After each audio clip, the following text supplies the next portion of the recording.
kan ya. Jadi tapi insarafa maksudnya dah tak insirafin nas an kada wa kada, maksud orang dah habis, orang dah pi daripada benda tu. Idan sarafa min salati, apabila Nabi dah tamat daripada semayang dia. Tamat semayang ni bila? Apabila memberi salam. Tamatlah salat, memberi salam. Istaghfarallaha thalathan, maka baginda akan istighfar kepada Allah 3 kali. Artinya assalamualaikum warahmatullahi, assalamualaikum warahmatullahi, astaghfirullah, astaghfirullah, astaghfirullah. Berapa kali? 3.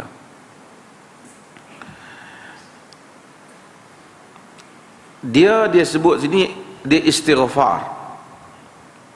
Adakah dia, kalau dia kata astaghfirullahal azim pun istighfar juga. Tapi dia sebut sini Nabi minta ampun pada Allah. Macam mana sirah tu dia tak habaq. Macam Nabi bila berwuduk, Nabi kata tawaddu bismillah, kamu berwuduklah bismillah. Maka sebahagian para ulama hadis lebih suka bismillah jelah, kan? Tapi sebahagian tafsir bismillah tu maksud bismillahirrahmanirrahim. Tapi sebahagian menyebut bahawasanya bila Nabi tawaddu bismillah, maka bismillah. Kedua-duanya boleh ditafsirkan, walaupun perkataan awal bismillah itu mungkin lebih dekat kepada makna asal. Tapi boleh jadi juga maksud bismillah tu bismillahirrahmanirrahim lah. Nabi kita berwuduklah bismillah, maksudnya bismillah mula wuduk. Apakah maksudnya bismillah saja ataupun maksudnya bismillahirrahmanirrahim? Sebahagian ulama hadis dia bismillah saja. Sebahagian mereka kata maksud bismillah itu bismillahirrahmanirrahim. Macam inilah dia kata istaghfarullah. Dia tak terang, tapi kita nak tengok dia ada terang ke tak? Waqal, dia kata, kemudian Nabi kata Allahumma antas salam, ya Allah engkau adalah as-salam. As-salam adalah salah satu daripada nama Allah Azza wa Jal. Dulu kita dah hurai, kita syarah tentang makna as-salam, yakni damai, sejahtera. Kita bagi salam, assalamualaikum, kesejahteraan untuk kamu, peace be upon you, kesejahteraan untuk kamu. Salam itu nama Allah, kerana salam itu maksud sejahtera, salah satu nama Allah. Maka agama mengajar manusia ni sejahtera dengan, sebab itu saya kata yang pertama kita kena sejahtera, berdamai dengan Tuhan, supaya kita damai diri kita dengan Tuhan itu sendiri, patuh kepadanya, tidak ada pertentangan antara kita dan Tuhan.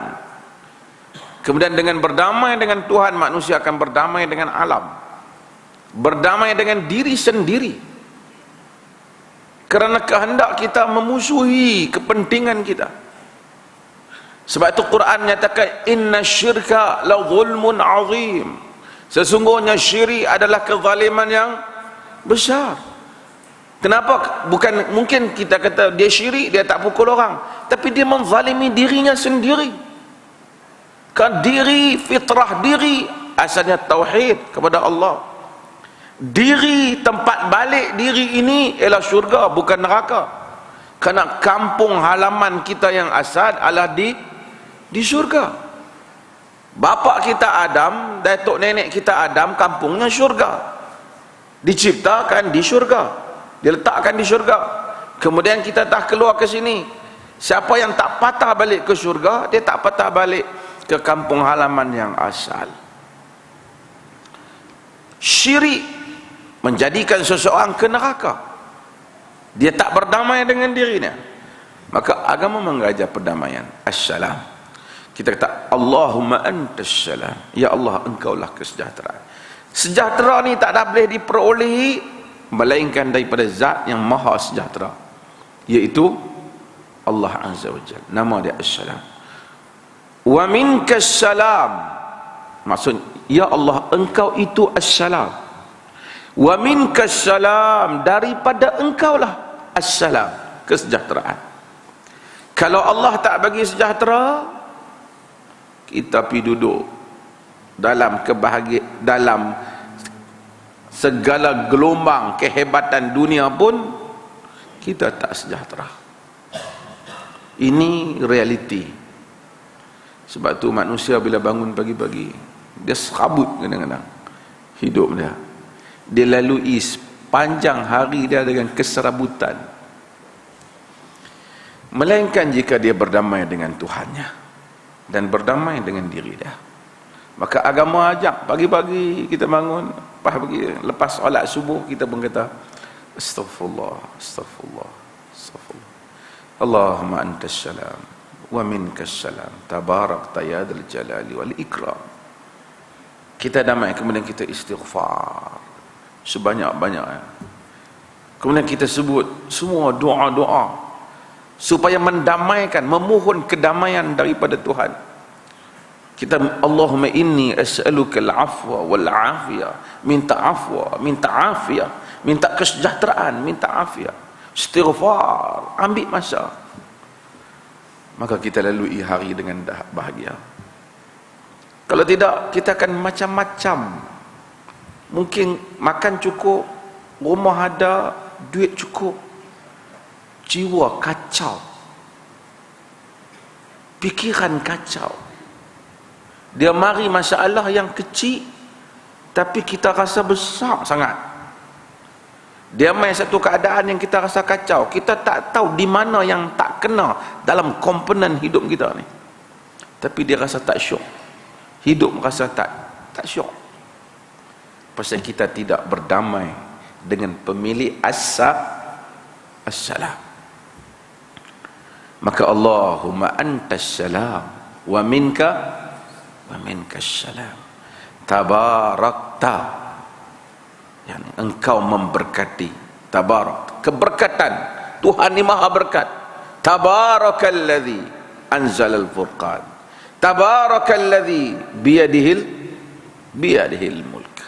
Maha berkat dia, Tuhan ni berkat. Tabarak Tuhan, tabarakta, yakni engkau maha berkat. Engkau pernah berkata ya dzal jalali wal ikram, wahai pemilik jalal, kemuliaan. Jalal ni keagungan, ketinggian. Sebab tu rajul hada jalil, jalil mulia. Wal ikram, ikram pun mulia. Ikram maknanya memuliakan. Subhanallah, Allah pemilik. Walillahil izzatu walirasulihi walil mu'minin. Kemuliaan milik Allah, Rasul dan orang yang beriman. Mulia manusia ni, Allah muliakan. Sebab tu kita, kalau kita cari kemuliaan daripada manusia, kita habis. Ramai orang yang ikhtiar supaya manusia muliakan dia, akhirnya dia tak mulia. Sebab tu pagi-pagi, siang hari-hari, wirid-wirid yang diajar oleh Rasulullah membangunkan akidah. Qulillahumma malikal mulk, lagi tu'til mulka man tasha wa tanzi'ul mulka mimman tasha wa tu'izzu man tasha wa tudhillu man tasha biyadika innaka ala kulli syai'in qadir.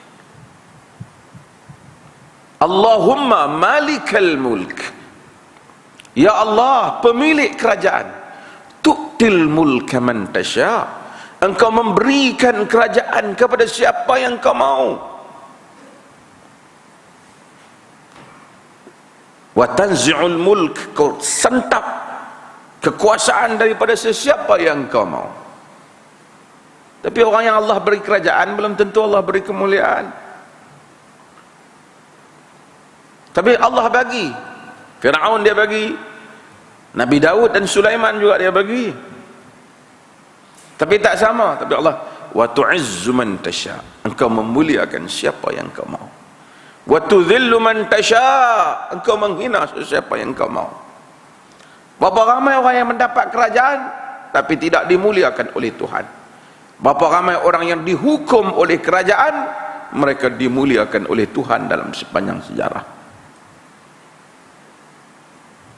Sebab itu wirid Quran sentiasa membangunkan jiwa. Pagi-pagi kita baca, petang kita baca, duduk saja kita baca, menjadikan kita mempunyai tawakal yang cukup kepada Allah Azza wa Jalla. Mudah-mudahan.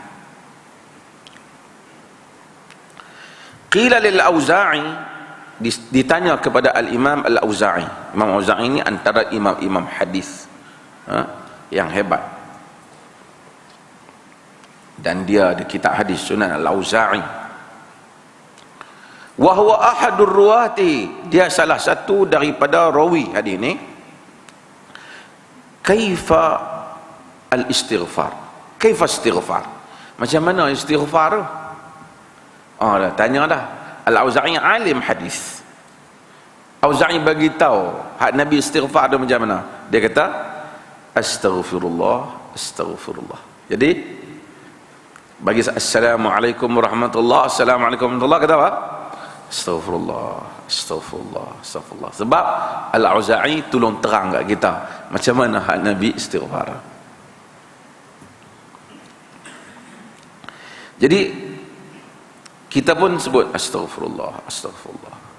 Artinya kalau kita sebut astaghfirullah, astaghfirullah, astaghfirullah, astaghfirullah, astaghfirullah, astaghfirullah, berapa kali kita sebut? 3 kali, 4 kali. Astaghfirullah 1 kali kita istighfar. Astaghfirullah lagi sekali kita istighfar. Kalau kita sebut sampai 100 kali, artinya 100 kali kita istighfar.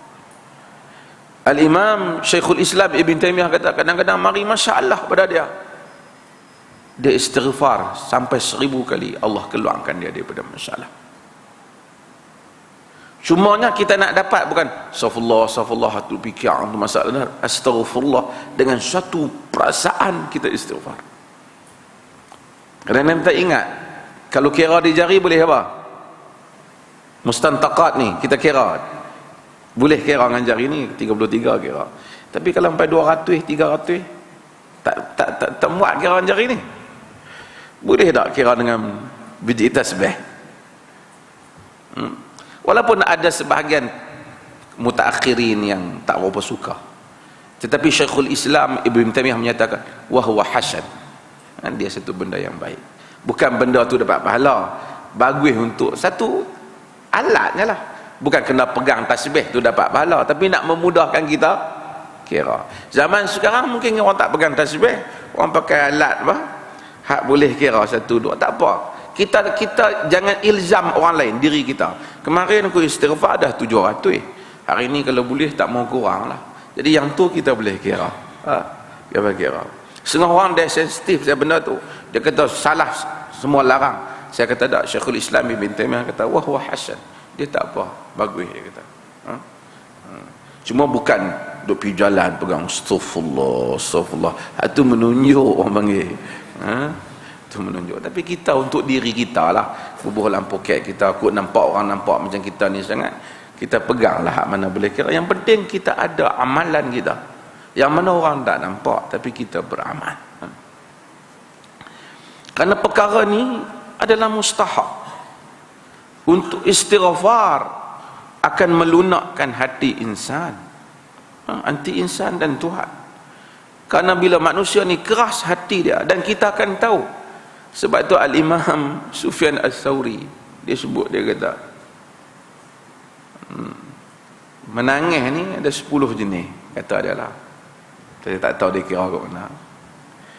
Dia kata 9 untuk dunia, 1 untuk Tuhan.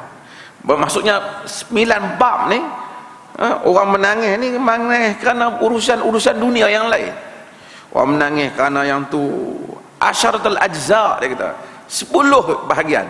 Nangis pasal anak isteri, menangis pasal hilang duit, menangis. 1 bahagian menangis kerana Tuhan. Kata Sufyan Al-Thawri, kalau boleh setahun sekali menangis kerana Tuhan pun banyak, baguslah tu. Kok sampai setahun ni sekali pun tak ada lagi menangis kerana Tuhan. Dan nak menangis kerana Tuhan dia tak boleh duduk-duduk menangis kerana Tuhan, kan? Pi tengah padang pegang gendang tu, hanana menangis, dia tak jadi. Dia nak kena manusia kerana kelunakan hati ya. Dia mari dalam jiwa dia satu keinsafan, lalu dia bersendirian, lalu dia menangis kerana Tuhan.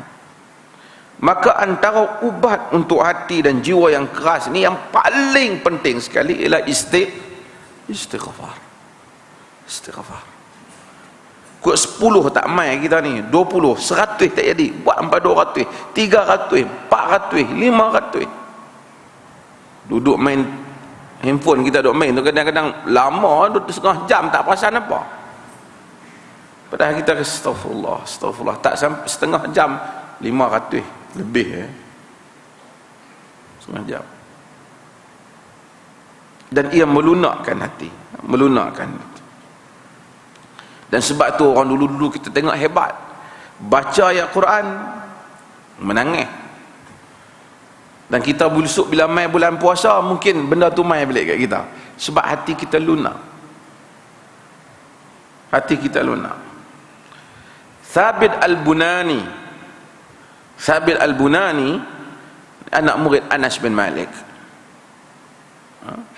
dia baca ayat Quran, firman Allah dalam suratul Kahf, akafarta billadhi khalaqaka min turab thumma min nutfah thumma sawwaka rajula.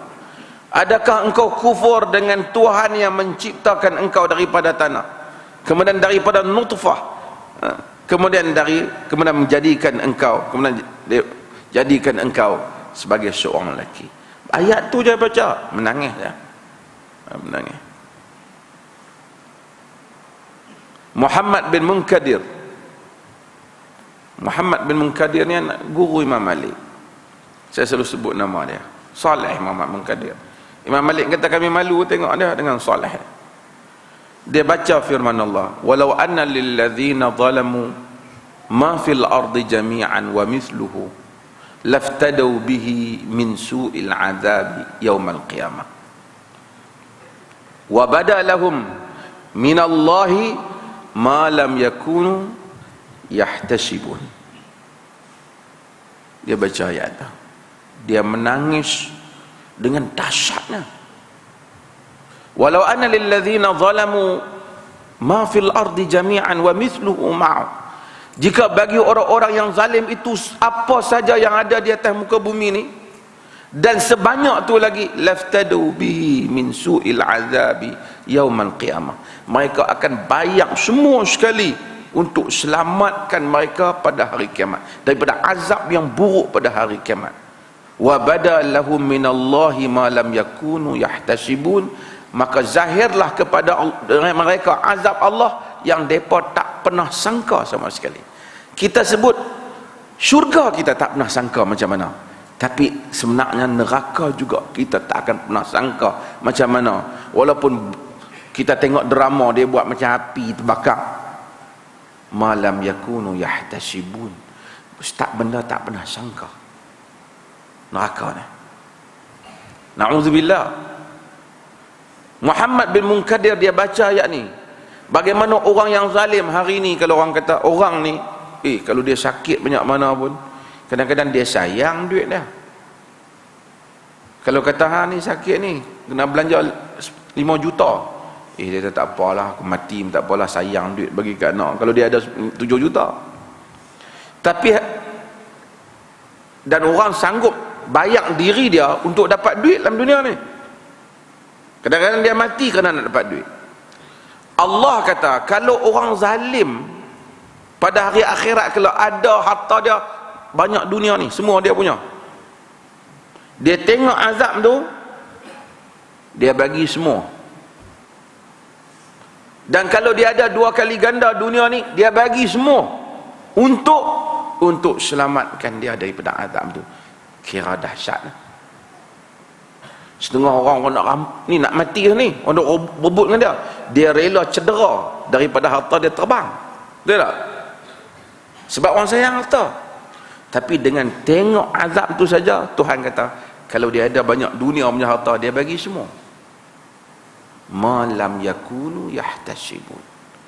Yang mana tengok azab yang mana mereka tak pernah sangka sedahsyat itu azab.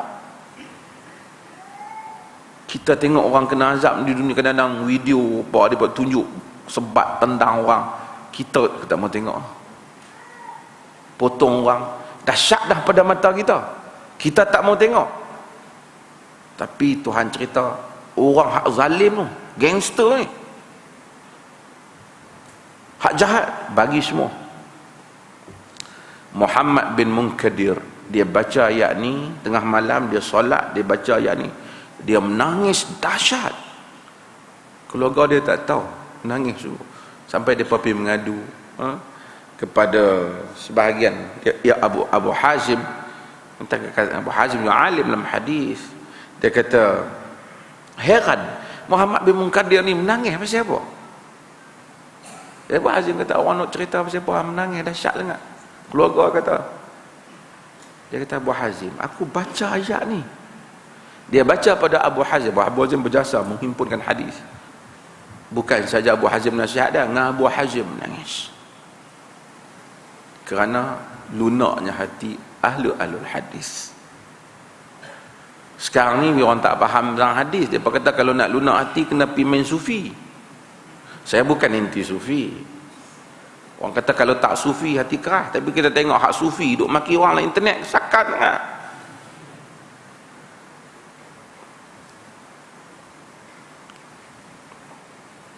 Maki orang, kata ke orang lebih kurang. Sebab itu maksud kerohanian ini ialah dengan manusia hubungan baik antara insan dan Tuhan. An Aisyah radhiyallahu anha qalat, kana Rasulullah sallallahu alaihi wasallam yukthiru an yaqulu qabla an yamut subhanakallah wa bihamdika astaghfiruka wa atubu ilaik. Muttafaqun alaih. Daripada Aisyah radhiyallahu anha qalat, katanya Rasulullah membanyakkan sebelum baginda meninggal, beliau menyebut subhanakallah, maha suci engkau. Maha suci ni maksud apa? Kita Allah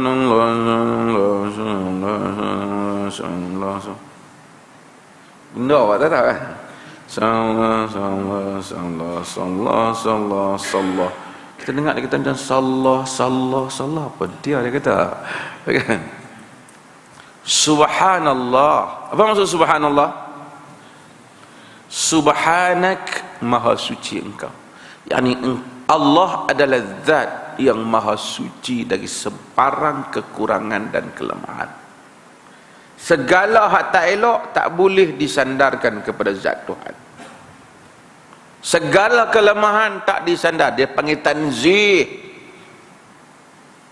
mentanzihkan Allah Azza wa Jalla. Wa bihamdik, dan segala puji untukmu. Astaghfiruk, aku mohon keampunan padamu. Wa atubu ilaik, dan aku bertaubat padamu. Ini yang telah kita sebut di dalam makna yang lepas tentang makna istighfar dan taubat. Wa an Anas radhiyallahu an, kita baca hadis banyak sikit. Qala sami'tu Rasulullah sallallahu alaihi wasallam yaqul, qala Allah Ta'ala, kata Allah Ta'ala, Nabi kata Allah. Apa hadis nama? Hadis Qudsi. Ada orang dia tak faham, dia katanya kita apa itu hadis kursi, bukan hadis kursi. Hadis Qudsi, qaf. Kursi ni kursi ni. Arab pun panggil kursi. Wasi'a kursiyuhu sama. Kursi Allah luar dari ciptaan Allah, luar daripada andaian, igawan, segala khayalan insan. Luasnya, besarnya kerajaan Allah Jalla wa'ala. Bukan hadis kursi, hadis Qudsi, daripada qadasa, kudus. Pasal apa kudus? Sebab dia disandarkan kepada zat Tuhan Apa beza hadis qudsi dengan Al-Quran? Al-Quran yang mana ayat-ayat dia duduk dalam Quran, nak mudah bagi faham. Hadis qudsi, benda ni tak ada dalam Quran, tapi Nabi apabila sebut perkataan ni, dia kata qala Allah ataupun yaqulu tabaraka wa ta'ala. Dia yang penting Nabi sandar, Allah kata, Nabi sandar kepada Allah. Bila Nabi sandar je kepada Allah, dia jadi hadis qudsi. Kemudian orang tanya pula, ada tak hadis qudsi yang palsu? Ada. Sebab orang reka, orang kata Nabi kata, Nabi tak kata. Ada tak hadis palsu, hadis qudsi yang lemah? Ada. Tapi kita disuruh tasabbut, mencari hadis yang sahih. Hanya orang pening saja boleh kata bila kita orang dhaif, amal dengan hadis dhaif. Orang pening saja. Boleh kita dhaif, kita nak cari hak sahih lah. Kan? Oleh kerana hang tak bersihat, aku bagi ubat yang tak bersihat lah kan. Boleh cakap macam tu. Dari segi kira bicara pun lemah dah. Ada mental problem.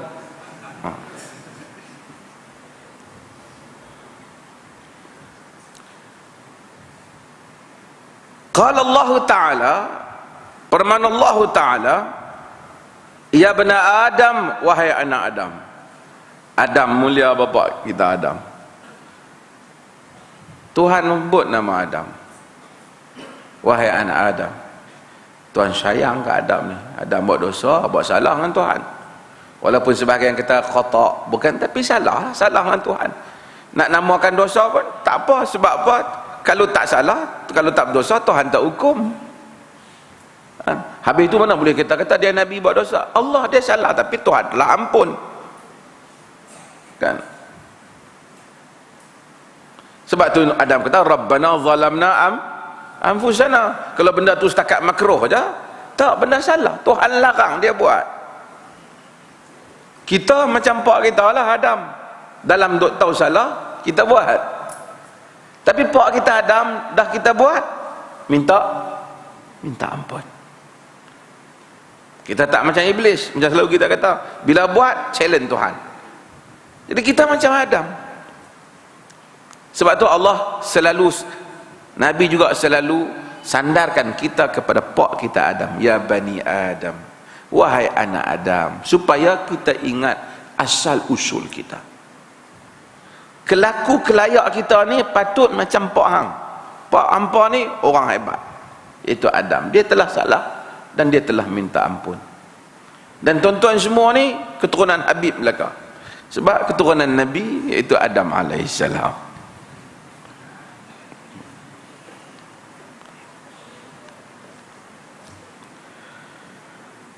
Ya bena Adam, innaka ma da'autani wa rajautani ghafartu laka ala ma kana minka wala ubali. Wahai anak Adam, engkau itu selagi mana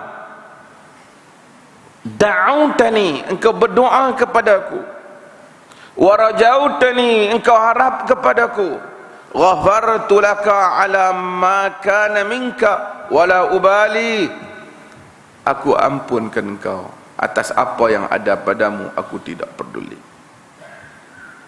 Allah, banyak mana pun lagi Tuhan kata, lagi duk minta, Tuhan bagi. Sebab itu jangan berhenti minta, dan jangan berhenti rasa kita salah dengan Tuhan. Al-Imam Ibn Qayyim Al-Jauziyah dalam Miftahus Sa'adah, Imam Ibn Qayyim kata satu benda yang dia kata, ini kata-kata salaf dulu saya pernah sebut. Dia kata innal 'abd la ya'mal dzam fayadkhulul bihil jannah wa ya'mal hasanah fayadkhul biha an-nar. Sesungguhnya hamba beramal dengan satu dosa, dia masuk syurga. Dan ada hamba yang beramal dengan satu kebaikan, masuk neraka. Orang tanya macam mana boleh macam tu, buat dosa masuk syurga? Ibn Qayyim syarah. Ni Ibn Qayyim ni dia ahli sufi. Dia bukan sufi hadap fikir nak cium kaki orang ni.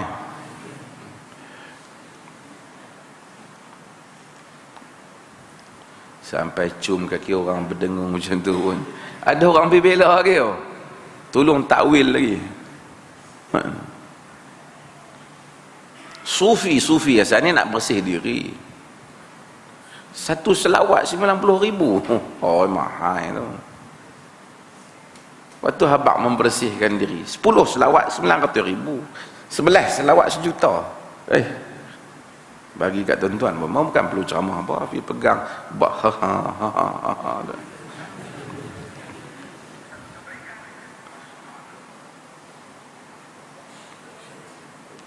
saya bukan marah saya dapat duit. Saya kata itu bukan maksud kepada kerohanian, hatta itu pun bukan maksud kepada tasawuf. Munaqatan sebut bahawasanya apa yang disebut sebagai tarikat hari ini, ia bukan maksud tak menuju kepada maksud tasawuf. Tujuan tak, di samping ada masalah kebanyakan tarikat itu, tujuan kepada tasawuf itu pembersihan rohani. Tapi mereka buat tarikat itu supaya nak tunjuk mereka tu lebih pada orang lain dan pelik pada orang. Mereka ada benda ajaib, bahasa tak sama, semua tak sama, jalan atas air, cara pakai pun lain pada orang, supaya menunjukkan bahawasanya mereka ahli kerohanian. Sedangkan benda itu cuba dielak oleh orang-orang kerohanian yang asal. Sebab itu apabila Al-Imam Ibn Qayyim huraikan maksud ahli-ahli kerohanian, innal 'abd la ya'malu adh-dhamm fayadkhula bihi al-jannah wa ya'malu al-hasanat fayadkhula bihi an-nar. Sesungguhnya hamba beramal dengan amalan, ni bukan hadis, ni kata-kata. Sesungguhnya hamba buat satu dosa masuk syurga. Sebab katanya ada orang bila dia buat satu dosa, dosa telah menjadi tajuk dalam hidup dia. Sentiasa dia ingat tentang dosa dia, sentiasa dia ingat tentang kesalahan dia. Dia pergi semayang banyak, dia pergi buat pun dia duk teringat, aku ni dosa dengan Tuhan ni. Maka sentiasa rasa rendah diri dia dengan Tuhan, sentiasa rasa tak cukup dia dengan amalan dia. Dengan sebab satu dosa tu dia masuk syurga. Ada orang dia beramal dengan satu amalan baik dan dia rasa bangga dengan amalan dia, sombong dia dengan amalan dia. Aku buat apa yang hampa semua tak mampu buat. Dia masuk neraka dengan amalan dia, walaupun amalan baik. Maka ini maksudnya. Sebab itu jangan berhenti berdoa. Saya baru ni pun saya sebut, Allah huraikan, ihdinas siratal mustaqim, tolong tunjukkanlah kami jalan yang lurus. Bukan ya Allah tunjukkanlah kami ke jalan yang lurus, tapi tunjukkanlah kami jalan yang lurus. Ihdina as-siratal mustaqim, bukan ihdina ila siratal mustaqim, tapi ihdina as-siratal mustaqim. Beza dah, saya dah sebut banyak dalam kuliah. Bezanya apa? Ihdina as-siratal mustaqim, tolong tunjukkan kami jalan yang lurus itu sendiri. Hak mana? Kalau ila as-siratal mustaqim, tolong tunjukkan kami kok mana nak pergi jalan lurus itu. Macam saya kata, kalau kita kata tolong tunjukkan saya ke mana jalan nak pergi rumah si fulan. Dia kata pergi ikut ni, hampir ikut ni, kiri, masuk arah timur, pergi balik masuk kanan, lepas di tu rumah dia. Itu tunjuk ke arah. Tapi kalau kita tolong tunjukkan saya rumah dia Ustaz, kena pergi tunjuk rumah tu sendiri. Kita sebut ihdinas siratal mustaqim. Tak minta arah dah, minta sirat tu sendiri. Kita nak jalan tu yang mana? Kerana nak sampai syurga, kena berjalan atas sirat. Kerana banyak jalan ni atas muka bumi ni. Wa anna hadha sirati mustaqiman fattabi'u wa la tattabi'u subul fatafarraqa bikum an sabilih. Nabi kata dalam Quran, inilah jalanku yang lurus, fattabi'u, kamu ikut, wa la tattabi'u subul, jangan kamu ikut banyak jalan-jalan, plural. Subul jamak daripada sabil. fatafarraqa bikum an sabilih, nanti kamu akan berpecah daripada jalan Tuhan. Maksud jalan Tuhan satu je, iaitu jalan Tuhan satu ni. Jalan siapa? Ha? Jalan siapa? Jalan hak bukan Tuhan banyak. Wala tattabi'us subul, jangan kamu ikut jalan-jalan. Tapi wa anna hadza sirati, yang ni sirat aku, fattabi'u, satu saja, ikut dia. Kita pun tak tahu jalan Tuhan, tapi Tuhan bagi tahu. Ihdinas siratal mustaqim, siratal ladzina an'amta alaihim, iaitu jalan mereka yang kau beri nikmat kepada dia. Tuhan abang siap dah. Jalan mereka yang kau beri nikmat kepadanya, siapa dia? Para nabi. Jadi jalan nabi saja mustaqim. Jalan mufti tak mustaqim, jalan ustaz tak mustaqim kalau tak sama dengan jalan nabi. Jalan para anbiya saja mustaqim. Tiap-tiap hari kita sebut an'amta alaihim, tapi kita selalu duk betul an'amta alaihim, izhar, jangan dengung, betul lah tu. Tapi kita tak konsentrate kepada makna. An'amta alaihim maksudnya orang yang Tuhan. Siapa dia? Allazi an'ama Allahu alaihim minan nabiyyin, mereka yang Tuhan bagi nikmat, iaitu para nabi. Jalan para nabi. Jalan para nabi selamat. Ustaz kata macam ni, hadis nabi macam ni, confirm jalan nabi selamat. Tapi ada ustaz kata, ustaz ni pun hebat juga mengaji, ceramah ada ramai orang dengar, tapi nabi kata macam ni, hak ni confirm, hak ustaz tak. Tapi Allah perincikan sikit lagi,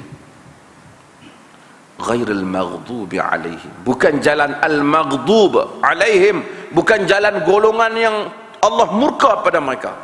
Tafsir sebut Yahudi, betul Yahudi pun, tapi Yahudi adalah golongan yang represent satu kelompok manusia yang ada ilmu tentang agama, tetapi menyelewengkan ilmu itu buat against agama. Sebab tu Allah marah kat mereka, murka pada mereka. Inna kathiran minal ahbari war ruhban la ya'kuluna amwalan nas bil batil. Inna kathiran minal ahbari wal ruhban la ya'kuluna amwalan nas bil batil. Kebanyakan ahbar, orang-orang berpengetahuan, ahbar ni orang-orang alim, dia panggil ruhban, ahbaruhum, ahbar, hebr, orang yang alim, daripada hebr, orang alim, dan ruhban, ahli-ahli ibadat, memakan harta benda orang dengan cara yang batil. Quran kata, bukan kita kata. Quran kata tok lebay, ustaz, tok syekh ramai makan harta benda orang dengan cara batil. Wa yasudduna an sabilillah, dan halang orang daripada jalan Allah. Ada orang makan duit haram, betul, tapi ini batil, cara tipu. Bagi duit kat saya hantar pahala habis. Tipu, awak tak ada kelang pahala.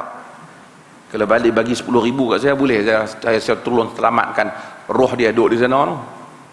Dia tukang deal, duit banyak ke dia, tambah nama bulan puasa ni kaya.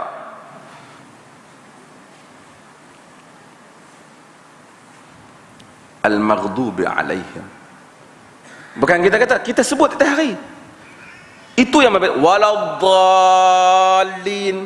Kita duk kira berapa panjang kan? Ni lidah tu mengangkat sikit. Yang tu kita kira, tapi kita tak kira makna. Dhal, sesat. Depa ni satu kelompok, kalau sebut dalam tafsir sering sebut Nasara. Sebab apa? Sebab depa ni mewakili satu kumpulan yang mana depa ilmu tak ada, pakai duk ikutnya. Ikut siapa? Ikut maghdubi alaihim. So Allah dia kata ikut jalan Nabi, jangan ikut jalan ustaz hak tak ikut Nabi, jangan ikut juga orang hak ikut ustaz hak tak ikut Nabi. Macam itulah tafsir dia mudah nak bagi faham. Jadi wakil Tuhan, saya dah sebut malam kat boleh. Wakil Tuhan ni bukan mufti. Mufti orang lantik, bukan ustaz, bukan pengarah-pengarah agama.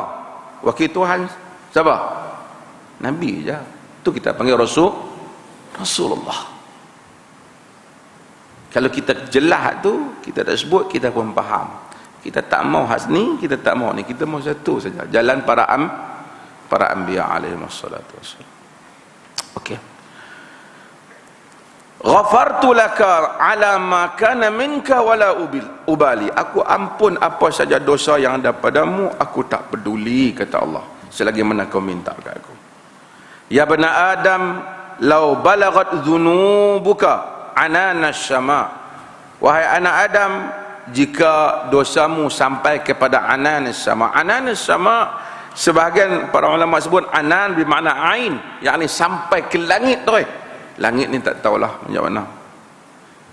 Bumi ni macam saya kata debu halus, langit tak jumpa.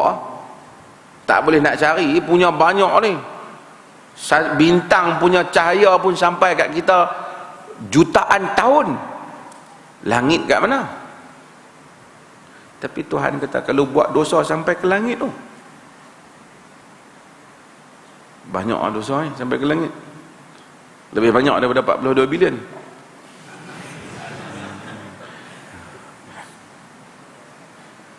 Buat dosa sampai ke langit.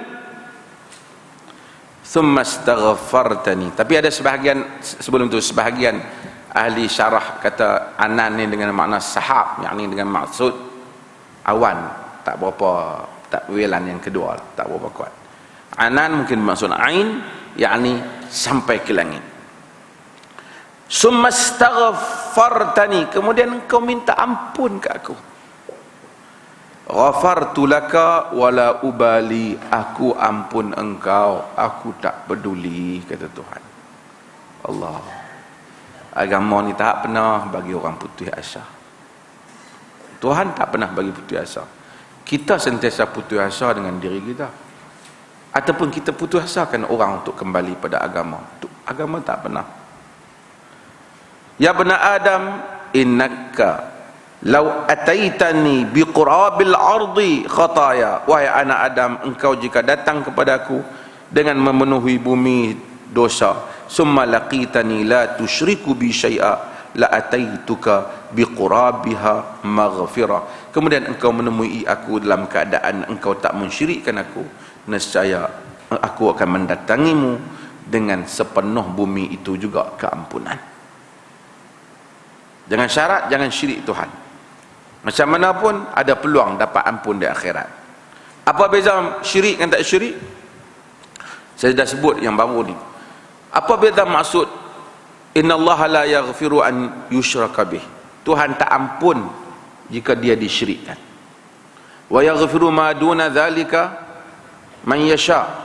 Dia ampun sesiapa yang Allah kehendaki selain daripada itu. Maksudnya kalau orang tu mati dalam keadaan syirik, peluang nak dapat ampun tak ada. Tapi kalau dia mati dalam keadaan buat maksiat, hatta berzina sekalipun, duduk tengah berzina mati, na'udzubillah, tapi dia tak syirikkan Allah, mungkin Allah hukum dia, Allah masukkan dia neraka, Allah apa, tapi akhirnya peluang keampunan tetap ada. Itu maksudnya. Tapi kalau dia buat syirik, kemudian dia nak minta ampun sebelum mati, boleh atau tak? Itu cerita lain, itu boleh. Sehingga orang dia salah, hang kalau dah buat syirik, Tuhan tak ampun dah sampai bila? Tak, bukan maksud tu. Kalau dia syirik, dia taubat. Bila dia taubat, kemudian dia mati atas tauhid, atas tak syirik dah, dia mendapat keampunan. Itu maksudnya. Kalau kita kata bila syirik tak ampun, artinya kita tutup pintu bagi orang musyrikin untuk masuk Islam. Tak mungkin. Yang maksud syirik tak diampun, mati dalam keadaan syirik. Yang ni jangan salah syarah kau orang. Mati dalam keadaan syirik. Tapi kalau mati dalam keadaan tak syirik, walaupun pernah buat syirik, tapi mati dalam keadaan tauhid, maka dia dikira sebagai ahli tauhid. Sebagai ahli tauhid. Wallahu ta'ala alam. Ada soalan?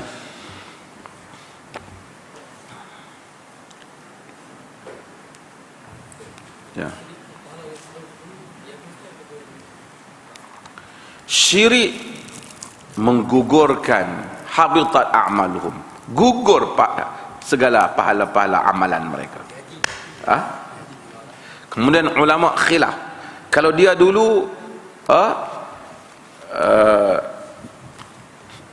Muslim, kemudian pergi buat syirik, haji dia dulu ni kena batal ke kena pergi buat haji baru? Khilaf pendapat. Sebahagian mereka menyebut telah terbatal amalan yang terdahulu, maka dia kena buat balik.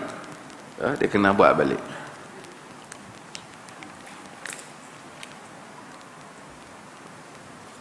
Tapi kalau dia tersilap ni macam ni, dia tak tahu kata benda tu syirik,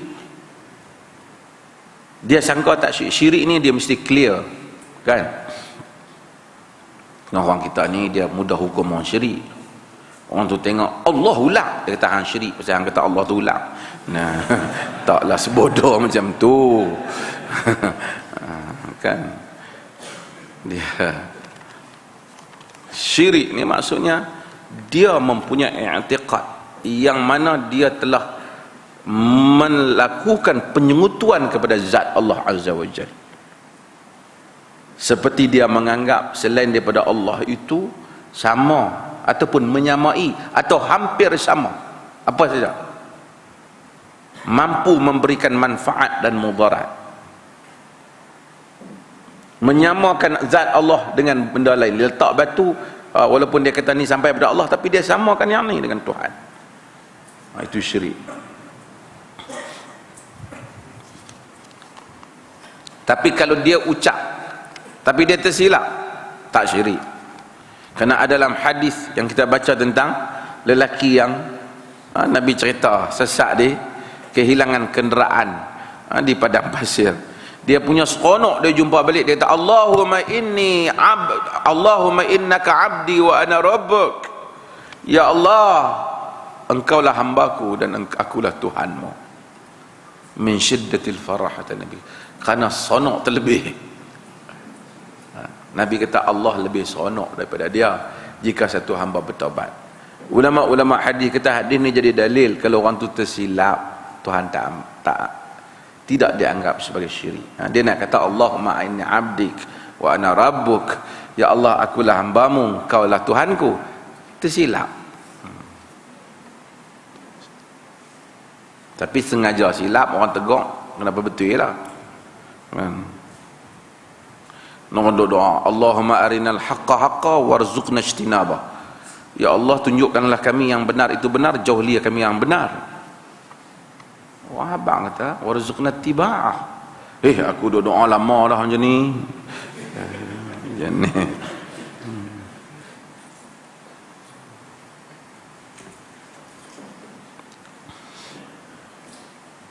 Ketika Isra' dan Mi'raj, adakah neraka dan syurga telah pun wujud? Adakah terdapat golongan yang telah dihisab?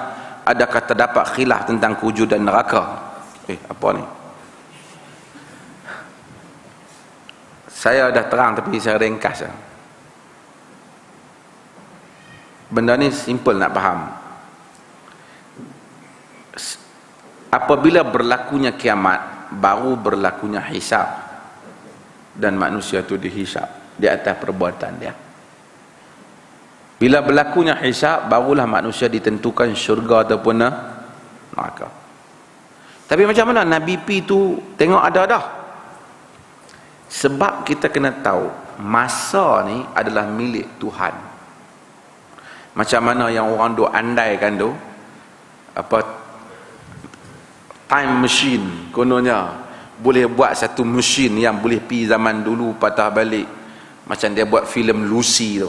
Kita ni tengok orang tua tak tengok.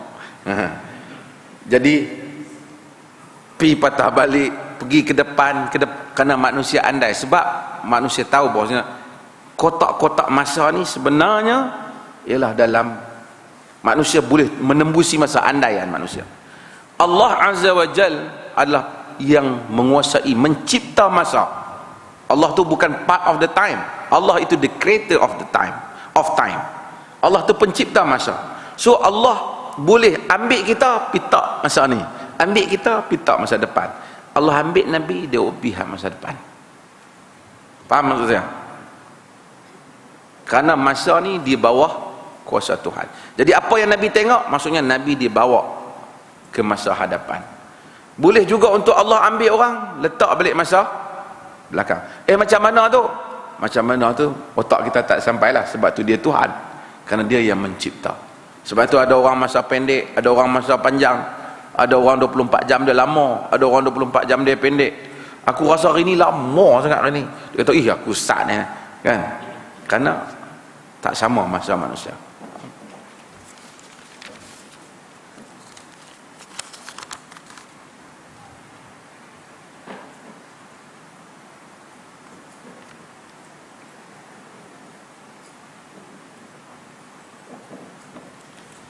Seorang PU menyatakan ada hadis dalam Muslim direka oleh Yahudi. Hadis apa?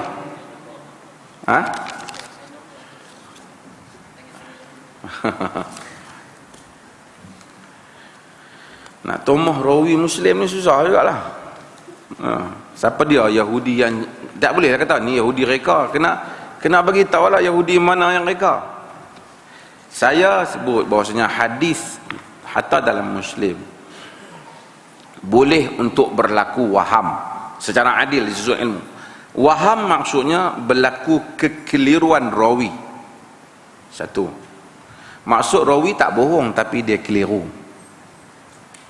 Sebab tu bahkan ada hadis yang dalam Muslim juga macam tak boleh dah kita nak pergi kata sahih. Contoh macam hadis yang kata Abu Sufyan yang mengkahwinkan Nabi dengan Ummu Habibah. Kerana ternyata Abu Sufyan ketika Ummu Habibah berkahwin dengan Nabi, Abu Sufyan tak masuk Islam lagi. Tak bolehlah nak perbetui maksud tu. Ataupun hadis yang mungkin waham seperti riwayat Bukhari yang kata Isra dan Mi'raj berlaku sebelum Nabi dilantik menjadi Rasul. Waham. Waham ni bukan kerana rawi penipu, tapi waham maksudnya keliru. Satu. Ada tak kemungkinan hadis Nabi rawi telah ambil daripada Israiliyat?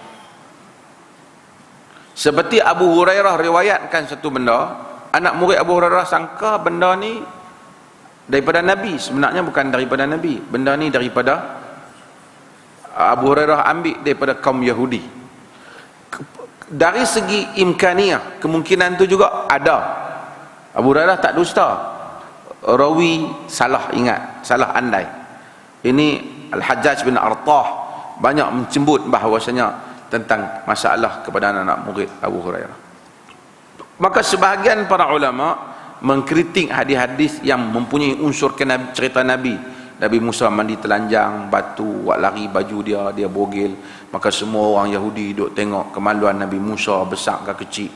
Ada dalam riwayat-riwayat ini walaupun dianggap sahih, tetapi dikatakan kemungkinan bukan daripada Nabi.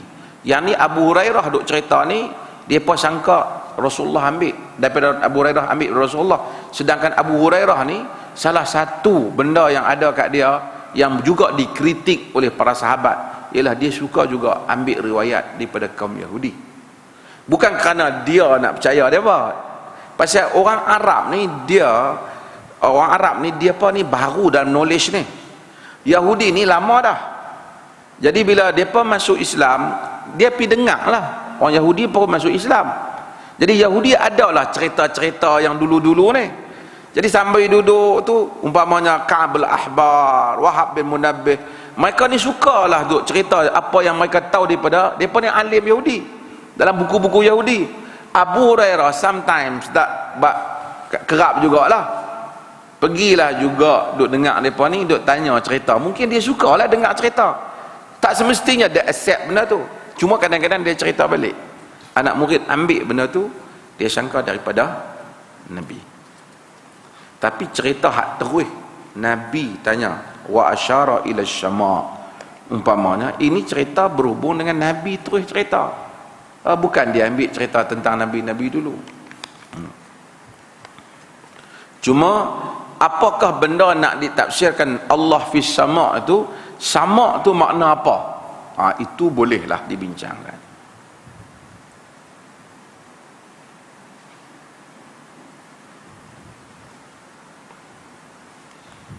Ada golongan mendakwa ulama Wahabi. Ulama Wahabi ni apa dia? Telah mengubah kandungan Sahih Muslim, terutama hadis jariah. Hadis Muslim ni tak tahulah Wahabi ni apa dia yang dia masukkan. Ulama Wahabi mana kita pun tak tahu. Kan ulama Wahabi ni ulama Saudi ke, ulama di belakang rumah depa. Kan? Tapi Sahih Muslim ni bukan duduk kemarin dulu cetak. Sahih Muslim ni sejak 1000 tahun lebih dah. Makhtutat dia tu pun ada di dalam simpanan, boleh pergi tengok. Takkan depa malam-malam Wahabi ni cerita pok-pok ni baru saja. Muhammad bin Wahab ni baru berapa ratus tahun, 200 tahun lebih gitu. Cerita ni Sahih Muslim ni cerita lama dah, 1200 tahun dah. Takkan dia masa tu, masa kecil-kecil dia pun ambil machine time tu juga, patah balik pergi reka masuk kau tu. Tak tahu, nak berkelahi dengan orang berkelahi lah, tapi otak tak sabar buah di lutut buah tapalah.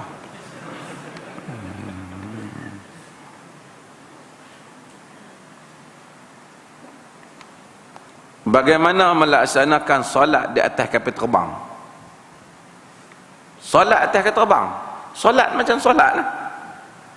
Cuma tengoklah kapal terbang apa. Mas ni umpamanya kadang-kadang dia bagi peluang, kalau siapa rasa ada ruang boleh berdiri, kan kerana Nabi suruh fa'tuhu mastata'tum, datangilah dengan kadar yang kamu mampu.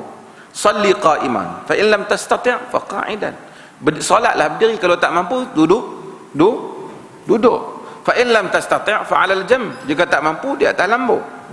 Jadi kalau kita mampu, berdirilah. Seperti kapal terbang yang besar-besar, tuan-tuan naik, kalau tuan-tuan naik business class ataupun tuan-tuan naik first class, biasanya kapal terbang MAH khususnya dia ada ruang semayang. Tentu kelebihan kapal terbang kita lah, yang tak bagus kerana dia separak je lah, kan? Tapi tang semayang tu ada. Bahkan dia tunjuk lagi ke arah kiblat tu, walaupun sebenarnya taklah perlu dalam keadaan kapal terbang yang macam tu, kan? Kemudian kalau kita tak mampu, kita naik kapal terbang, kita semayang atas kapal terbang. Lepas tu nak buat macam mana? Nak ambil wuduk, kalau semua tu kapal terbang ambil wuduk, lencun kapal terbang tu. Kalau kita pandai, kita nak ambil wuduk pun boleh, kan? Kita bukan nak ambil wuduk sampai satu baldi. Basahkan muka dan sampai ke tangan kaki, kita sapu saja, iaitu al-mashu alal jawrab, sapu di atas token, sapu je. Karena kita nak naik kapal terbang tu, kita ambil wuduk siap-siap lah, kan? Kita sapu atas token. Jangan sapu atas token tu, sapu ni sapu lah, bukan bagi lencun. Sagilah sapu atas token jalan pelan tu bukan lencun, nak tu orang pakai celup. Sapu atas token. Nampak ruang pun tak ada nak ambil wuduk ni pun. Tayammum. Habis tu nak tayammum apa? Fatayammamu sa'idan thayyiban, permukaan yang baik. Dinding kapal terbang boleh juga lah. Macam mana Syekhul Islam Ibn Taimiyah kata, dan mazhab dalam Abu Hanifah kata, tepuk sekali pun di atas batang pokok. Jangan duk pergi kikis dinding kapal terbang sikit-sikit bagi debu pula. Setengah orang suruh bawa debu naik atas kapal terbang. Tak perlu, agama ni mudah. Lepas tu solat lah. Adakah itu solat hormat waktu? Tak, solat lah. Tak, orang ni solat hormat waktu, kalau turun kena semayang lain lah. Setengah orang ni dia tak faham. Dia kata solat Allah, semayang. Dia andai, pertama tak tepat, kemudian dia andai Allah 7 jam je, nak ganti pun 2-3. Jangan main. Ada negeri yang kita pergi 36 jam. Tu tak kira angkasawan lagi. Takkan angkasawan nak pergi buat kerja satelit apa semua tu, pergi sampai 3 minggu, nak 3 minggu duduk hormat waktu.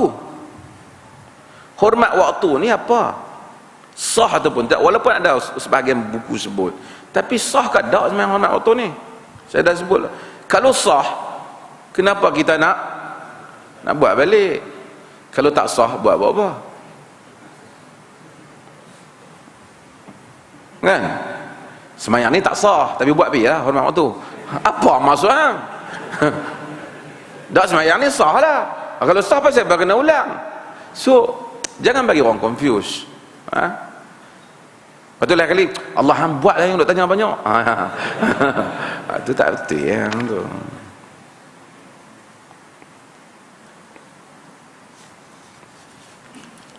Macam mana nak berwuduk dengan anggota wuduk yang telah disimen? Macam mana nak buat? Okey, ada beberapa kaul. Ini saya selalu dah sebut dah, tapi mungkin saudara kita baru datang kuliah. Ada beberapa kaul. Satu kaul yang biasa kita dengar, dia ambil wuduk, kemudian dia tayamum. Kan? Di atas riwayat Abu Daud, tapi riwayat ini dhaif, tak boleh jadi hujah. Cuba bayangkan orang sihat wuduk saja, kita yang sakit dengan dua sekali tayamum dan wuduk, takkan lagi beban. Sedangkan agama ini idza dhaq ittasa'. Kaedah dia apabila idza dhaqal amr ittasa', apabila perkara itu menjadi sempit, agama memeluaskannya. Ni sepatutnya orang yang sakit ni peruntukan luas lebih banyak. Ni peruntukan dia jadi teruk balik. Dari segi tabiat fiqh tu tak berapa raksi kita nampak. Okey, pendapat yang kedua ialah dia wuduk tempat hak mana tak boleh basuh wuduk, tak apa, dia sapu je kat atas tu, macam mana dia sapu khuf dan seumpamanya. Boleh amalkan yang tu. Yang ketiga ialah pendapat Ibn Hazm Al-Andalusi. Dia kata Allah Ta'ala tak fardukan semua benda tu. Apabila tak mampu, tayamum. Kalau tayamum pun tak mampu, sembahyang terus. Tayamum saja. Tayamum untuk orang yang sakit. Jadi bila kita sakit, kita katalah tayamum pun tak boleh, bungkuih habis ni. Dua-dua tangan bungkuih, tengkok lagi, kaki bungkuih juga kan, hidung lagi ada bungkuih sikit ni. Aku tak ada sembahyang kata, mati dalam keadaan tak sembahyang. Sembahyang lah. Fa'tu aiza amartukum bi syai' fa'tuhu mastata'tum. Apabila aku perintahkan kamu dengan sesuatu, kata Nabi, maka datangilah dengan kadar yang kamu mampu. Tuhan ni bukan nak denda kita. Kita ni tak faham, orang tak faham. Pergi mengaji akidah tapi tak faham Tuhan. Sebab kita fikir wujud adalah wujud. Kita tak faham sifat Tuhan. Tuhan ni dia bukan perlukan kita. Dia bukan nak denda kita. Kita sembahyang sampai pecah dai pun Tuhan tak menambah kebesaran dia. Dia maha suci, maha agung, ghaniyul hamid, maha kaya dan terpuji. Dia nak tengok ketaatan kita. Dia bukan nak denda kita. Yuridullahu bikumul yusra wala yuridu bikumul usra. Tuhan mau kamu senang, Tuhan tak mau kamu susah. Tuhan tak jadikan agama ni haraj, susah. So agama ni senang. Dah Tuhan tahu kita susah, dia bagi kita senang. Kita duk senang dah, naik kereta dari sini pergi Kuala Lumpur, kereta aircon lagi, berhenti makan sedap, dia bagi kita kasar.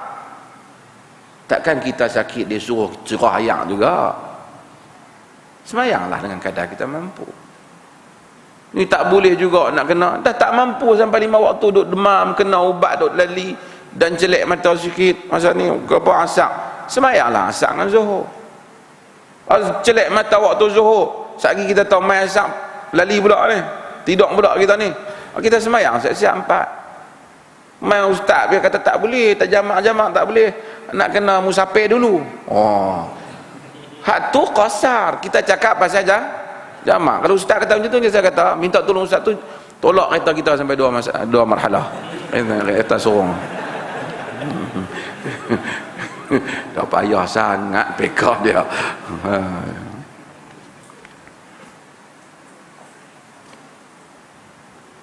Dua marhalah tu pun khilaf.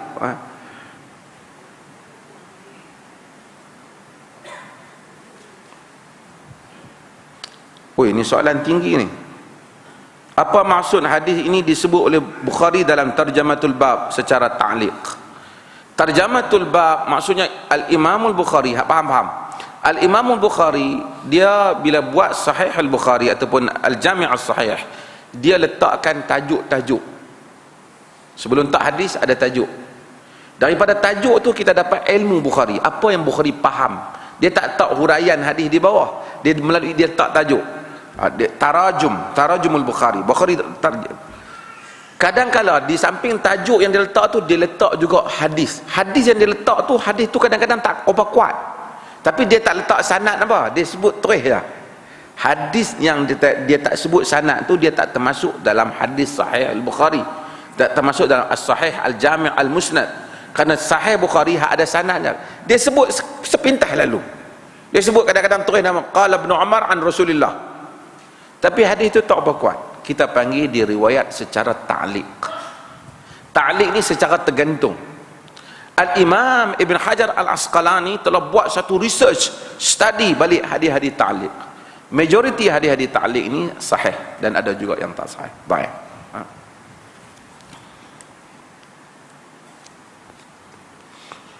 Ini ngaji hadis ni tanya ni. Apa itu sirah jazam dan sirah tamrid? Siapa tanya ni? Tak apalah dia tanya. Jawab ya. Sirah jazam maksudnya diriwayat secara putus macam ni. Rawa Abu Hurairah an Rasulillah umpamanya. Atau apa? Yang ni maksudnya diriwayatkan, Abu Hurairah meriwayatkan daripada Nabi. Anna Rasulullah sallallahu buat begini, Rasulullah demikian contohnya. Sesungguhnya Rasulullah sedemikian. Maksud dia jazam. Sesungguhnya ataupun dia meriwayat ke fulan telah riwayat daripada Nabi, sahabat ni telah meriwayatkan daripada Nabi, maksud ada macam clear, dia kata kes tu berlaku. Tamrid maksudnya diriwayat secara tak jelas. Contoh ruwiya, diriwayatkan, rawi pun dia tak sebut kan, dikatakan, macam orang Melayu kata, betul ke? Dikatakan. Kita kata dikatakan tu maksud kita kata khabar ni boleh jadi sahih, boleh jadi tak sahih. Bila hadis diriwayat ruwiya an fulan, ruwiya an Rasulillah, qila ataupun diriwayatkan daripada Rasulullah, dia panggil tamrid. Tapi tamrid ni bukan, kadang-kadang orang sebut ruwiya an Rasulillah hadis sahih juga, tapi dia ada keadaan struktur hadis ni, ahli hadis akan tahu. Kadang-kadang apabila datang kitab hadis, dia tak bagi sanad yang cukup, dia sebut ruwiya an Rasulillah, diriwayatkan daripada Rasulullah. Kita kata tamrid. Dia cuba bagi isyarat hadis ni tak berapa sahih ataupun dhaif.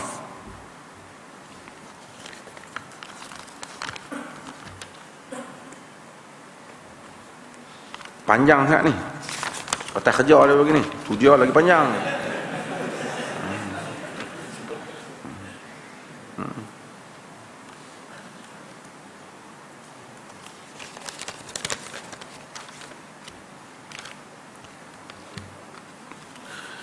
Siapa itu salafi? Apa itu salafi? Apa ni?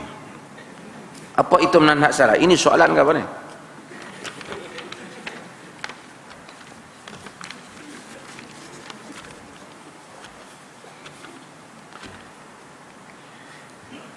Perkataan salafi diambil daripada salaf.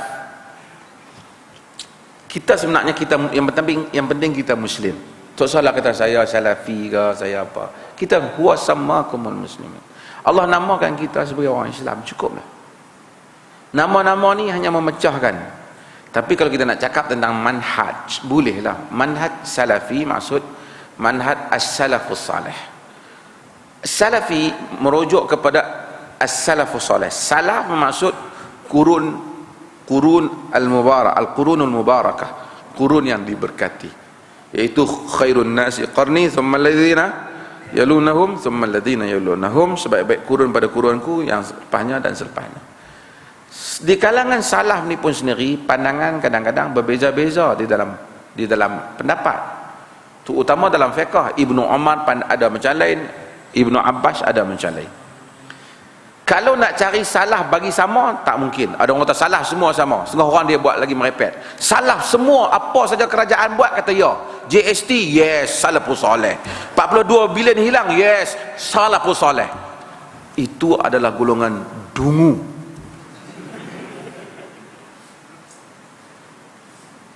Yang telah membodohkan jenama salafus soleh. Salafus soleh, mereka tak buat kerja bodoh macam tu. Di kalangan salafus soleh ada seperti Aisyah yang keluar, sahabat yang keluar berperang dengan tentera Ali. Bukan nak perang Ali tu, nak perang dengan pemberontak. Siapa bersama Aisyah? Talha, Az-Zubair. Di kalangan salafus soleh ada Al-Husain bin Ali yang keluar tak puas hati kepada Yazid bin Muawiyah. Walaupun mungkin ijtihad mereka kurang tepat dan seumpamanya, tetapi kita tak boleh kata salafus soleh semua suruh orang katuk kepala. Yang itu adalah mereka-mereka yang salah dalam tafsiran ni.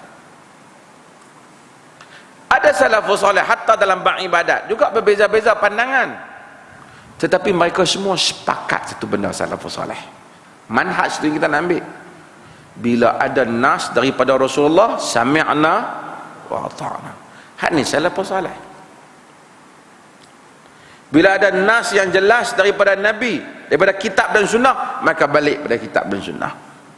Mereka rela tinggalkan perkataan mereka, mendahulukan kitab dan sunnah. Ini salafus soleh. Mungkin kita berbeza pendapat. Jadi kalau kita kata salafus soleh itu satu pattern semua, tak. Manhaj mereka sama. Macam mana bahas-bahas pun, idza orang kata qala Allah, qala Rasulullah, sami'na wa ata'na. Sami'na wa ata'na.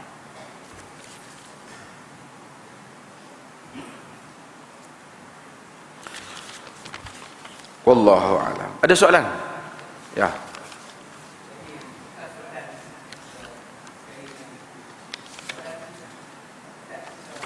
Ni panjang ni.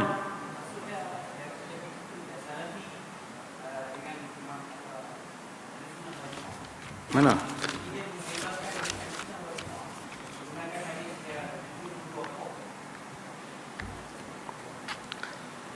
"72 puak Nabi sebut yang selamat." Riwayat yang kata Ahlus Sunnati wal Jamaah yang selamat itu tidak begitu kuat, tapi maknanya kuat.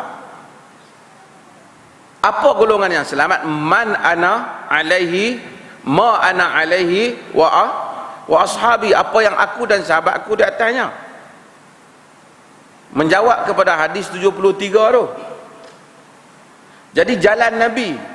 Ada orang kata Ahlus Sunnah wal Jamaah jalan selamat yang diasaskan oleh Abu Hasan Asy'ari. Abu Hasan Asy'ari tahun 300 lebih. Habis tu sahabat ni mazhab apa?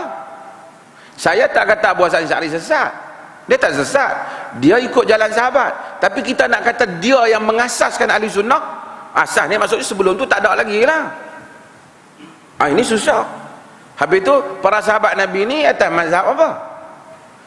Para sahabat adalah pemimpin Ahlus Sunnati wal Jamaah. Ahlus Sunnah maksud ahli yang berpegang kepada sunnah. Tapi kalau kita ni amalan apa-apa pun nak kena tengok orang tua kita dulu buat macam mana, takkan kita nak panggil tu Ahlus Sunnah. Yang tu ahli orang tua. Jadi Ahlus Sunnah rujuk pada sunnah.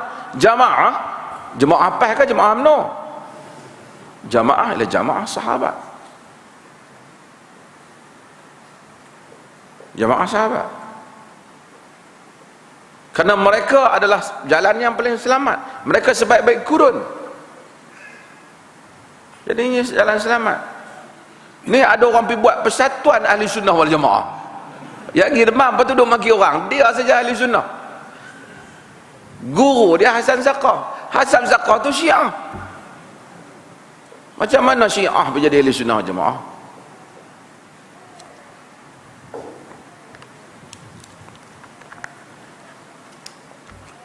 Lah ni semua sumbat bulan Ahli Sunnah wal Jamaah. Cium kaki Ahli Sunnah wal Jamaah. Apa lagi? Cuba tengok. Nama apa? Nama apa? Apa Abbas? Sirajuddin Abbas. Tak apalah dia meninggal dah. Tapi dia tulis buku soal jawab. Antara orang yang keluar daripada ahli sunnah wal jamaah tu, kata Sayyidina Abbas, orang yang menyatakan rokok haram. Tu dia. Padahal benda tu benda fiqh. Dia mungkin isap rokok, tak tahulah siapa-siapa isap rokok. Tapi kalau orang kata rokok haram, sekarang ni ramai doktor kata rokok haram, takkan dia terkeluar dari ahli sunnah wal jamaah. Tu tak kira lagi siapa yang tak kunut terkeluar dari ahli sunnah wal jamaah. Mazhab Hanafi, mazhab terbesar dalam dunia ni, tak kunut. Geng-geng ni kalau kita ikut depa pening, tapi depa syok macam tu kan. Haram kita buat satu benda yang menyebabkan diri kita ni jadi tak betul, tak haram. Contoh kita pergi minum arak, tak boleh. Kita jadi bodoh, jadi rosak akal kita, sakran. Pergi minum ayak daun ketum, haram. Tapi kalau kita tak minum arak, tak minum ketum, tapi otak kita pening pada ketum lagi teruk.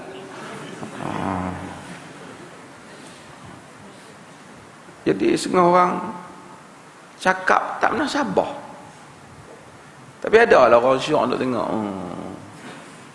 Apa dalil? Tak ada. Ya hana tu.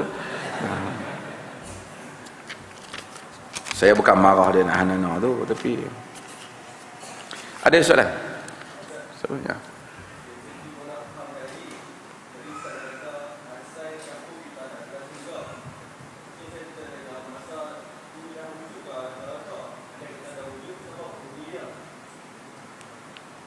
Siapa penghuni? Ya.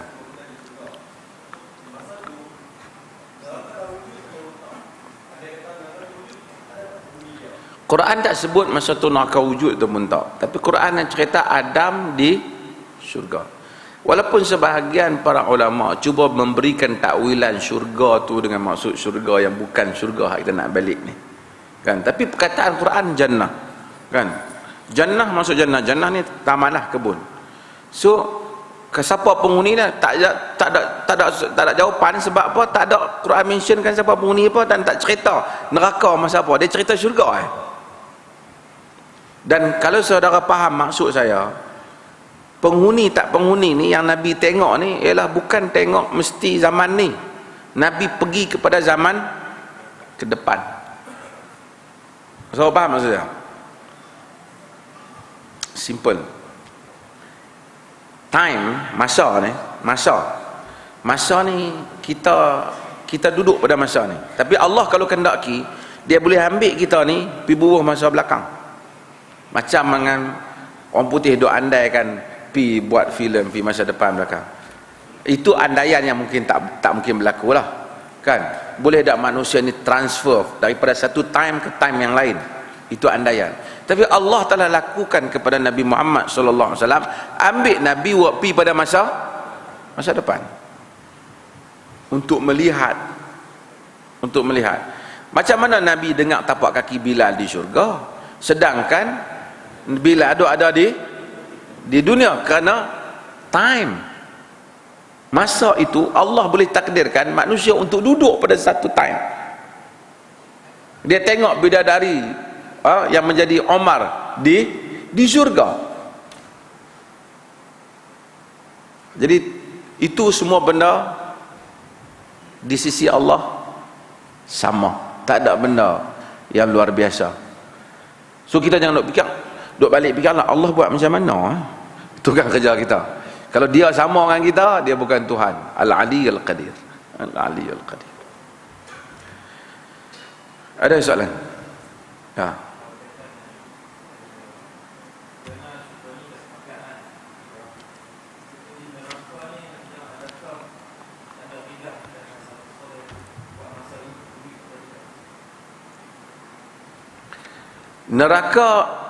Neraka ni wujud tu pun tak masa sekarang.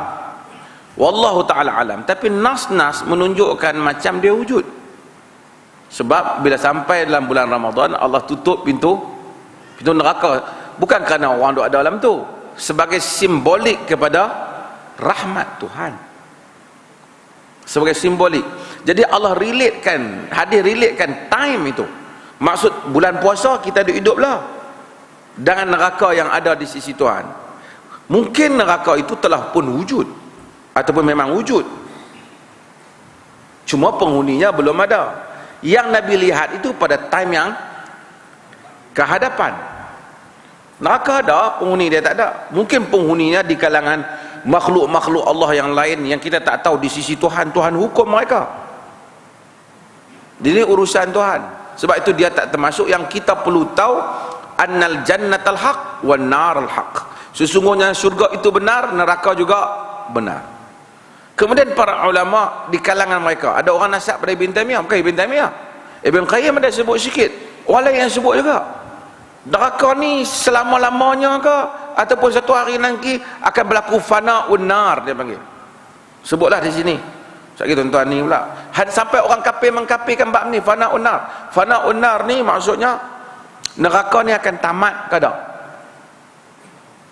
Akan tamat ke tak? Ada kaul Ibn Taimiyah tak macam jazamkan, dia nukil kaul hatta di kalangan salaf. Dia nukil kaul. Benda ni kata bahawasanya pendapat, bukan mesti jazam, bukan satu akidah. Pendapat yang menyebut bahawasanya Tuhan ini rahmat. Anna rahmati sabaqat ghadabi. Rahmat Tuhan mendahului murka Tuhan.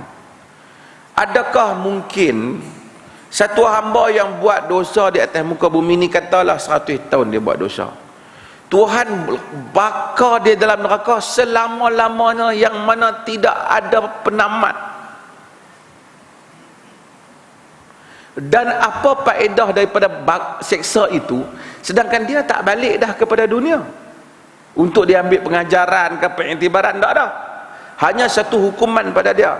Kalau nak dihukum pun telah terhukum dah dia.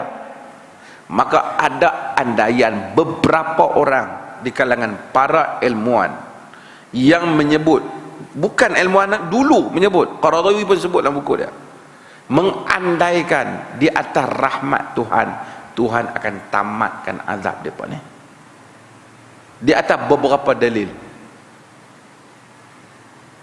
So ada orang kata, siapa yang kata macam ni jadi kafir keluar.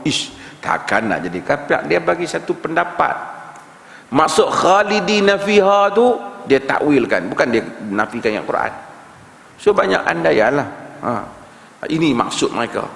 Dan disebut sebagai orang relatekan benda ni dengan Imam Ibn Qayyim. Ibn Qayyim sebut, orang pernah sebut kepada Ibn Taimiyah hal ni, Ibn Taimiyah tak jazamkan. Hadza su'alun azim, kata Ibn Taimiyah. Ini satu soalan yang besar. Maksud Ibn Taimiyah tertarik dengan soalan ni, kerana Ibn Taimiyah sedang andai lihat di sudut kerahmatan Tuhan.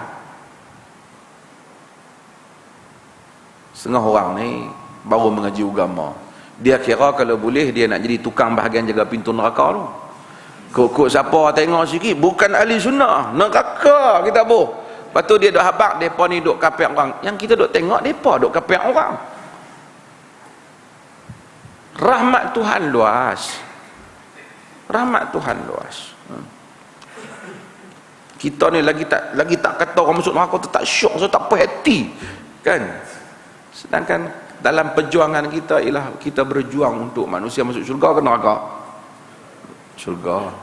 Kalau nak bagi manusia masuk neraka tak usah pergi ceramah, biar masuk neraka pergi. Siapa kita nak pergi ceramah? Duk cerita, duk dakwah. Sebab kalau boleh kita pun nak masuk syurga, nak ajak juga orang lain pun masuk syurga. Kalau boleh kita nak bagi semua orang masuk syurga. Ni setengah orang dia kata, ni syurga kami booking dah, geng-geng kami. Geng-geng hak daftar dengan Aswaja ke apa ni.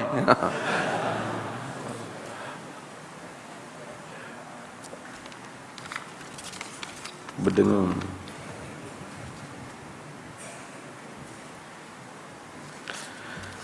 Ada soalan lain? Siapa lagi? Habis ha? Boleh bimbing tak? Terima kasih banyak. Mudah-mudahan Allah Subhanahu wa taala rahmati kita. Insya-Allah. Wa sallallahu ala nabiyyina Muhammad walhamdulillahi rabbil alamin.